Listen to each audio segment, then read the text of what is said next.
100 CR worth sir. 100 ಕೋಟಿ ಅಂತ ಹೆಸರುವಾಸಿಯಾಗಿರುವಂತ ಈ ಡಾಗ್ ಬಗ್ಗೆ ನಿಮ್ಗೆ ಏನಾದರೂ ಗೊತ್ತಾ? ಗೊತ್ತಿಲ್ಲ ನಮ್ಮ ಅಕೌಂಟ್ನ ಫಾಲೋ ಮಾಡ್ಕೊಳ್ಳಿ. ನೀವು ನೋಡ್ತಾ ಇರೋದು day 8 of 30 days 30 different challenge ಬಗ್ಗೆ. ಇವತ್ತು ನಾವು ನೋಡ್ತಿರೋಂಥ ಬ್ರೀಡ್ ಬಂದು 100 ಕೋಟಿ ನಾಯಿ ಅಲ್ಲ, ಅಲಬಾಯಿ ಅಂತ ಕರೀತಾರೆ, ಇಲ್ಲಾಂದ್ರೆ ಸೆಂಟ್ರಲ್ ಏಷ್ಯನ್ ಶೆಪರ್ಡ್ ಅಂತ ಕೂಡ ಕರೀತಾರೆ.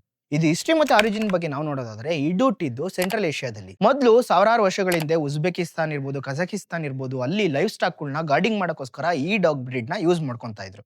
ನೆಕ್ಸ್ಟ್ ಇಂಟೆಲಿಜೆನ್ಸ್ ಮತ್ತೆ ಬಿಹೇವಿಯರ್ ಬಗ್ಗೆ ನಾವು ನೋಡೋಣ. ಈ ಅಲಬಾಯಿ ಡಾಗ್ ಅನ್ನೋದು ತುಂಬಾನೇ ಇಂಟೆಲಿಜೆಂಟ್ ಅಂತ ಹೇಳ್ಬೋದು. ಏನಕ್ಕೆ ಅಂತಂದ್ರೆ ನಾವು ಯಾವುದೇ ರೀತಿ ಕಮಾಂಡ್ ಹೇಳ್ಕೊಂಡು ಕೊಟ್ಟರು ಕೂಡ ಬೇಗ ಲರ್ನ್ ಮಾಡುತ್ತೆ. ಬಟ್ ಮಾಡಬೇಕೋ ಬೇಡವೋ ಅಂತ ಡಿಸೈಡ್ ಮಾಡೋದು ಅವ್ರುಗಳಾಗಿರ್ತವೆ.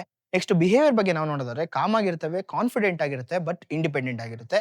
ನೆಕ್ಸ್ಟ್ ಟೆಂಪರ್ಮೆಂಟ್ ಬಗ್ಗೆ ನಾವು ನೋಡೋಣ. ಯಾರು ಸಾಕಿರ್ತಾರೋ ಅವ್ರಿಗೆ ಮಾತ್ರ ಲಾಯಲ್ ಆಗಿರುತ್ತೆ. ಸ್ಟ್ರೇಂಜರ್ಸ್ಗೆ ಆಗ್ಲಿ ಫ್ಯಾಮಿಲಿ ಮೆಂಬರ್ಸ್ಗೆ ಆಗ್ಲಿ ಸ್ವಲ್ಪ ರಿಸರ್ವ್ಡ್ ಆಗಿರುತ್ತೆ. ನೀವೇನಾದ್ರು ಥ್ರೆಟ್ ಮಾಡ್ತೀರಾ ಅಂತ ಗೊತ್ತಾಯ್ತು ಅಂದ್ರೆ ಅಷ್ಟೇ ನಿಮ್ ಕತೆ ಮುಗೀತು ಅಂತಾನೆ ಅರ್ಥ.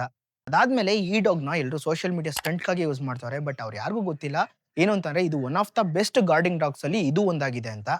Next activity level. ಇದ್ರ ಆಕ್ಟಿವಿಟಿ ಲೆವೆಲ್ ಕೇಳೋದಾದ್ರೆ ಮೀಡಿಯಂ ಆಗಿ ಇರುತ್ತೆ. ಬಟ್ ನೀವೇನು ಓಡಿಸ್ಬೇಕು ಅಂತಾನೂ ಇಲ್ಲ, ರನ್ ಮಾಡಿಸ್ಬೇಕು ಅಂತಾನೂ ಇಲ್ಲ.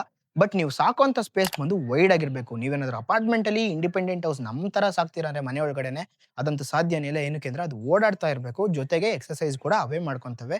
ನೀವೇನಾದ್ರೂ ಒಂದೇ ಕಡೆ ಕಟ್ ಹಾಕಿದ್ರೆ ಸ್ಟ್ರೆಸ್ಗೆ ಒಳಗಾಗಿ ಅಗ್ರೆಸಿವ್ನೆಸ್ ಅನ್ನೋದು ತೋರಿಸೋದು ತುಂಬಾ ಜಾಸ್ತಿನೂ ಆಗ್ಬೋದು. ಆಕ್ಟಿವಿಟಿ ಲೆವೆಲ್ ಬಂದು ಹೈ ಆಗೇನೋ ಇರ್ಬೇಕಂತಾನಿಲ್ಲ, ಮೀಡಿಯಂ ರೇಂಜ್ ಅಲ್ಲೇ ಇದ್ರೆ ಸಾಕು. ನೆಕ್ಸ್ಟ್ ಗ್ರೂಮಿಂಗ್ ಮತ್ತೆ ಶೆಡ್ಡಿಂಗ್. ಗ್ರೂಮಿಂಗ್ ಅನ್ನೋದು ಕಂಪಲ್ಸರಿ ಇದ್ದೇ ಇರುತ್ತೆ ವಾರಕ್ಕೊಂದ್ಸತಿ. ಏನಕ್ಕೆ ಅಂದ್ರೆ ಇದು medium to long coat double coat ಆಗಿರುತ್ತೆ.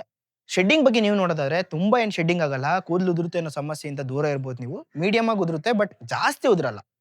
ಫೈನಲಿ ಹೆಲ್ತ್ ಅಂಡ್ ಕೇರ್ ಬಗ್ಗೆ ನಾವು ನೋಡೋದಾದ್ರೆ ಈ ಅಲಬಾಯ್ ಅನ್ನೋದು ಒಂದು ವೆರಿ ಹೆಲ್ತಿ ಅಂತಾನೆ ಹೇಳ್ಬೋದು, ವೆರಿ ಸ್ಟ್ರಾಂಗ್ ಅಂತಾನೆ ಹೇಳ್ಬೋದು. ನಮ್ಮ ಇಂಡಿಯನ್ ಕ್ಲೈಮೇಟ್ ಅಲ್ಲಿ ಮೇನ್ ಆಗುವಂತದ್ದು ಅದಕ್ಕೆ ಹೀಟ್ ಪ್ರಾಬ್ಲಮ್. ಹೀಟ್ ಕೇರ್ನ ಕರೆಕ್ಟ್ ಆಗಿ ಮಾಡ್ತೀರಾ, ಒಂದು ಶೇಡ್ ಪ್ಲೇಸಸ್ ಅಲ್ಲಿ ಇಡ್ತೀರಾ, ನೀಟಾಗಿ ವಾಟರ್ ಕೊಡ್ತೀರಾ, ಮತ್ತೆ ಚೈನಾ ಫುಡ್ ಕಟ್ ಆಗ್ದಿಲ್ದಂಗೆ ನೋಡ್ಕೊಂತೀರಾ ಅಂದ್ರೆ ಇದೊಂದು ಬೆಸ್ಟ್ ಡಾಗ್ ಆಗಿರುತ್ತೆ. ಇದು ಕಿಡ್ಸ್ ಜೊತೆ ಸೂಟೇಬಲ್ ಆಗುತ್ತೆ ಅಂತ ಕೇಳೋರಿಗೆ ಸೂಪರ್ವೈಸ್ಡ್ ಅಲ್ಲಿ ಬಿಡಬೇಕು. ಜೊತೆಗೆ ನೀವೇನಾದ್ರೂ ಒಳ್ಳೆ ಟ್ರೈನಿಂಗ್ ಮಾಡಿಸ್ಬಿಟ್ಟು ಬಿಡ್ತೀರಾ ಅಂದ್ರೆ ಯಾವುದೇ ರೀತಿ ಪ್ರಾಬ್ಲಮ್ ಇರಲ್ಲ. ಬಟ್ ಆದ್ರೂ ಕೂಡ ಸೂಪರ್ವೈಸ್ಡ್ ಬೇಕಾಗಿರುತ್ತೆ. ನೋಡಿದ್ರಲ್ಲ ಈ 100 ಕೋಟಿ ನಾಯಿ ಬಗ್ಗೆ. ಇನ್ಮೇಲಾದ್ರೂ ಈ 100 ಕೋಟಿ ನಾಯಿನ ಸೆಂಟ್ರಲ್ ಏಷ್ಯನ್ ಶೆಪರ್ಡ್ ಇಲ್ಲ ಅಂದ್ರೆ ಅಲಬಾಯ್ ಅಂತ ಕರೆಯೋಣ. ಜೊತೆಗೆ ಈ ವಿಡಿಯೋನ ನಿಮ್ಮ ಎಲ್ಲಾ ಫ್ರೆಂಡ್ಸ್ಗೂ ಶೇರ್ ಮಾಡಿ ಅಂತ ಕೇಳ್ತಾ, ನೀವೇನಾದ್ರೂ ನಮ್ಮ ಅಕೌಂಟ್ನ ಇನ್ನೂ ಫಾಲೋ ಮಾಡಿಲ್ಲ ಅಂದ್ರೆ ಫಸ್ಟ್ ಫಾಲೋ ಮಾಡ್ಕೊಳ್ಳಿ. ಏನಕ್ಕೆ ಅಂದ್ರೆ ಇನ್ನೂ 22 ಬ್ರೀಡ್ ಬಗ್ಗೆ ಹೇಳೋದು ಬಾಕಿ ಇದೆ.